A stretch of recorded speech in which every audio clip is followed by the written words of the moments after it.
అమ్మా, పెళ్లి కుమార్తెగా ఆ సీతామహాలక్ష్మిని అలంకరించి ఉన్నాం.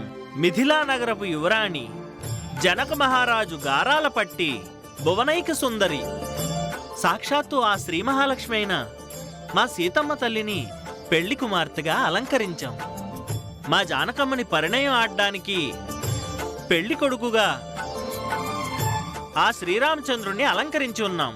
సూర్యవంశ తిలకుడు, అయోధ్య నగర చక్రవర్తి దశరథ మహారాజు కౌసల్యాదేవి గార్ల పుత్రుడు, వశిష్ఠ విశ్వామిత్రుల ప్రియ శిష్యుడు, తాటకి, మారీచ, సుబాహుల వంటి రాక్షసుల నుండి ఈ జగతిని కాపాడిన ధీరుడు, శివధనస్సును వంటి చేత్తో విరచిన పరాక్రమశాలి, ఆజానుబాహుడు, అరవింద దళాయతాక్షుడు, సాక్షాత్తు శ్రీ మహావిష్ణువు అయిన ఆ శ్రీరామచంద్రుడు పెళ్లి కొడుకుగా తయారయ్యి సీతమ్మను వివాహమాడ్డానికి సిద్ధంగా ఉన్నాడు. శుభం. లోక కళ్యాణం కోసం జరుగుతున్నటువంటి సీతారాముల కళ్యాణ మహోత్సవాన్ని కన్నుల పండుగగా చూడ్డానికి వచ్చిన మీ అందరి జన్మ చరితార్థమైంది. ఇక కళ్యాణాన్ని ప్రారంభిద్దాం.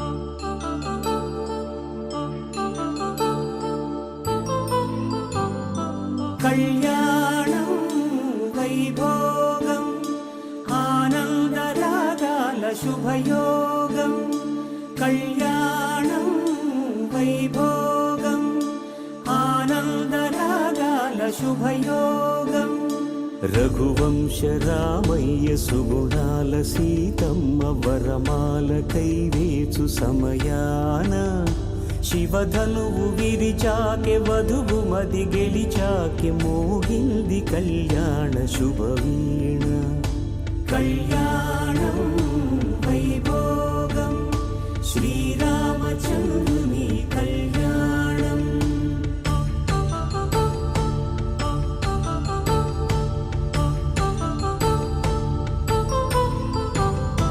పసిడి కాంతుల్లో పద్మావతమ్మ, పసిప్రాయముల వాడు గోవిందుడమ్మ. విరివలపు ప్రణయాల చెలి మనసు గెలిచాకె కళ్యాణ కళలులికినాడమ్మ. ఆకాశరాజునకు సరితూబు సిరి కొరకు రుణమైన వెనుకాడలేదమ్మ.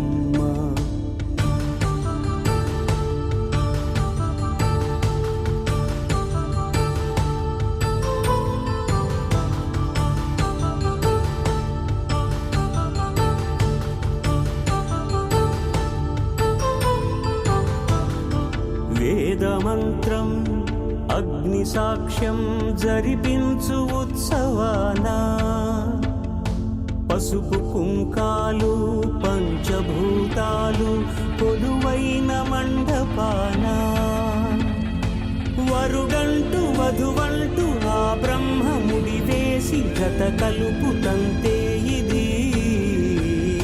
స్త్రీ పురుష సంసార సాగరపు మథనాన్ని సాధించమంటున్నది. జన్మంటూ పొంది జన్మివ్వలేని మనుజునకు సార్థక్యముండదు కదా. మనుగడను నడిపించు కళ్యాణమును మించి ఈ లోక కళ్యాణమే లేదుగా. కళ్యాణం వైభోగం ఆనందరాగాల శుభయోగం.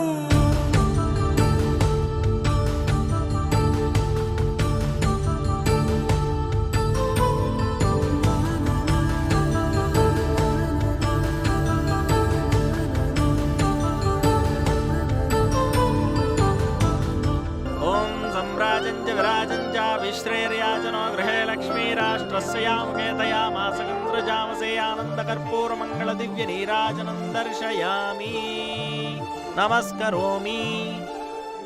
అయ్యా, శ్రీ సీతారాముల కళ్యాణం నిర్విఘ్నంగా పూర్తయింది. ఈ కళ్యాణం జరిపించిన మీకు, తిలకించిన వారందరికీ కూడా సకల సంపదలు, సంతోషాలు, సౌభాగ్యాలు తప్పకుండా కలుగుతాయి. జై శ్రీరామ్, జై శ్రీరామ్. జై శ్రీరామ్ జై శ్రీరామ్ జై శ్రీరామ్. జై శ్రీరామ్. జై శ్రీరామ్. బాబు, సూర్యనారాయణ గారు రాలేకపోయినా వారి స్థానంలో ఉండి మన స్వామివారి కళ్యాణాన్ని చాలా చక్కగా జరిపించారు. ప్రతి సంవత్సరం ఇలాగే వైభవంగా కళ్యాణం మీరే దగ్గరుండి జరిపించాలి. తప్పకుండా అండి. శ్రీరాములు వారి కళ్యాణంలో చాలా ముఖ్యమైంది వడపప్పు, పానకం. ఇవి తీసుకోకుండా వెళ్ళకూడదు. అయ్యా రామ్ గారు, మీ భార్యాభర్తలు ఇరువురు ఆ వడపప్పు, పానకం పంచిపెట్టండి. అలాగే. అలాగే పంతులు గారు. అందరూ పానకం, వడపప్పు తీసుకోండి.